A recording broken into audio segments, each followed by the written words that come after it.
তো বন্ধুরা চলুন আজকে বানিয়ে ফেলি পাঙাশ মাছের ফিশ ফ্রাই। অসাধারণ লাগে। তো চলুন চটপট করে দেখে নিই। নমস্কার, কেমন আছেন সবাই? আরেক মধ্যবিত্ত গৃহবধূ চ্যানেলে সকলকে স্বাগত জানাই।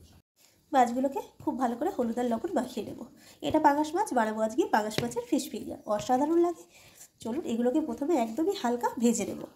হালকা বলতে এগুলোকে কড়াইতে দিয়ে একদম অল্প তেল দিয়ে কড়াইতে দিয়ে দেবো, তারপর এটাকে ঢেকে দেবো। ঢেকে 2 মিনিট মতো ভেজে নেব। দেখতেই পাচ্ছেন একদমই অল্প তেল। আর এই মাছগুলো এবার দিয়ে দেবো। গ্যাসটা মিডিয়ামে রেখে 2 মিনিটের জন্য ঢেকে দিলাম। এদিকে চলুন আদা রসুন পেঁয়াজগুলো কেটে দিই। এবার চলুন এগুলোকে পিষে নিই। অবশ্যই দিয়ে দেবো কিছু লঙ্কা। এদিকে দেখুন আমার কিন্তু এদিকে 5 মিনিট হয়ে গেছিলো। তো আমি গ্যাসটা সিম করে দিয়েছিলাম। 5 মিনিটের মধ্যে আর মাঝখানে একবার উল্টে দিয়েছি। এটা কিন্তু জাস্ট সেদ্ধ মতনই হয়েছে। এর থেকে কাঁটাটা যাতে খুলে যায়। এই যে দেখতেই পাচ্ছেন, এটা ভাজার দরকার নেই, সেদ্ধ। কিন্তু জলে করে হালকা তেলে করেছি। জলে দিলে খুব একটা টেস্ট হয় না। দেখতেই পাচ্ছেন। এই যে চলুন এবার এটাকে কাঁটা ছাড়িয়ে নিই। মশলাটা কিন্তু অবশ্যই জল ছাড়া পিষতে হবে। এই যে পেঁয়াজ ছিল যেহেতু জল লাগেনি, জল ছাড়াই কিন্তু এরকম আধবাটা করে পিষে নেব। এবার চলুন এই মাছগুলো কাটা ছাড়িয়ে দিই।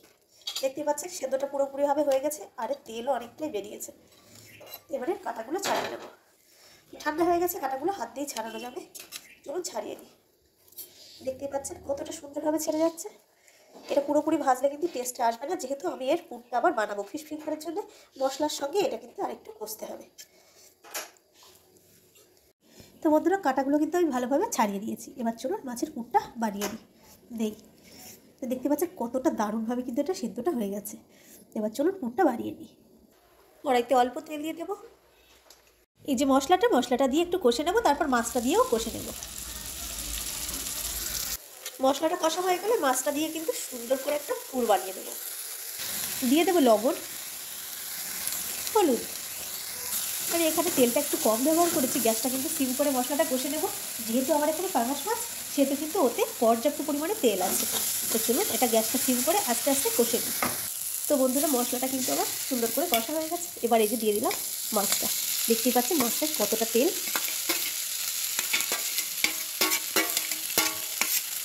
তো তেলটা থাকবে না, তার জন্য কিন্তু ছোট্ট একটা টিপস আছে, অবশ্যই দেখতে থাকুন ভিডিওটা।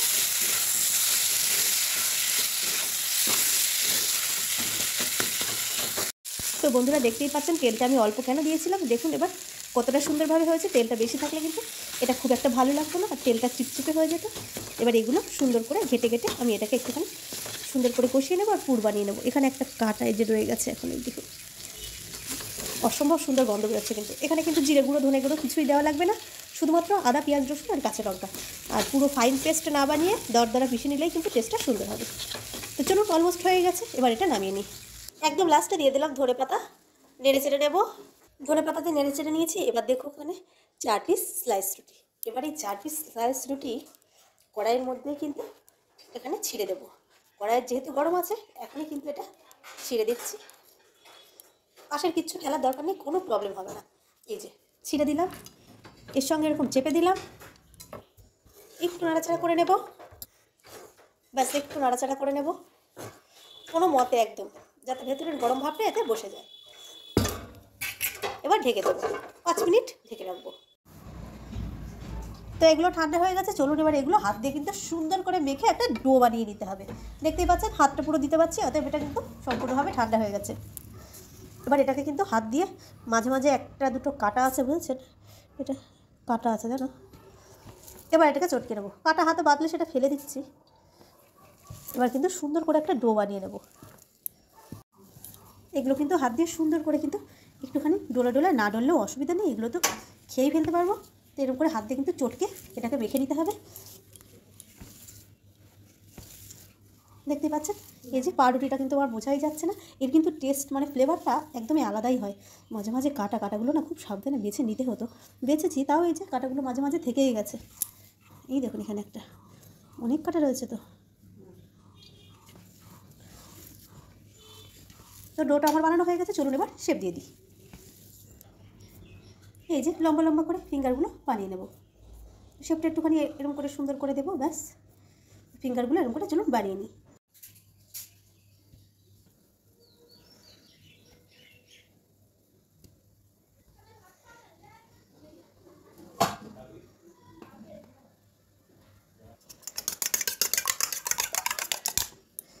এখানে 2টো ডিম ফেটিয়ে নিলাম। আর এখানে নিয়েছি এই যে মুসুরির ডাল গুঁড়ো করে। আমি কিন্তু ব্রেড ক্রামস নিইনি, মুসুরির ডালটা গুঁড়ো করে নিয়েছি। চলুন এবার সব ফিশ ফিঙ্গারগুলো রেডি করে নিই। প্রথমেই এই যে এটা চুবিয়ে দেবো, এবার এটা দিয়ে দেবো।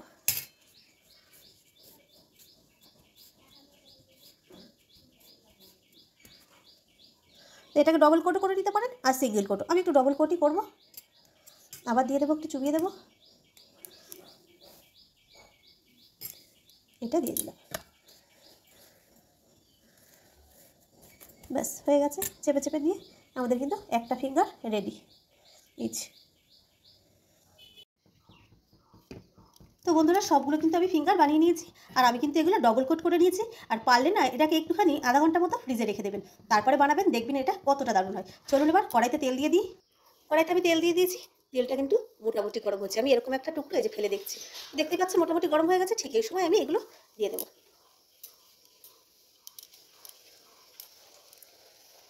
ফ্রিজে রাখলে কি হবে, এটা কিন্তু খুব সুন্দর হবে। ওই আধা ঘন্টার মতো, খুব যদি অসুবিধা হয় 10 মিনিট মতো রেখে দেবেন ডিপ ফ্রিজে। তো বন্ধুরা আমি নামিয়ে ফেলেছি, দেখতেই পাচ্ছেন কতটা অসাধারণ হয়েছে, খেতেও কিন্তু দারুণ টেস্ট। আর এই যে ক্রিস্পি হয়েছে, মুসুরির ডাল দিয়েছি যেহেতু কিন্তু সবগুলোই ক্রিস্পি হয়েছে। তো চলুন চটপট করে আপনারাও বানিয়ে ফেলুন। আজকের মতো এটুকুই, আবার একটা নতুন রেসিপি নিয়ে আপনাদের সামনে চলে আসবো। টাটা।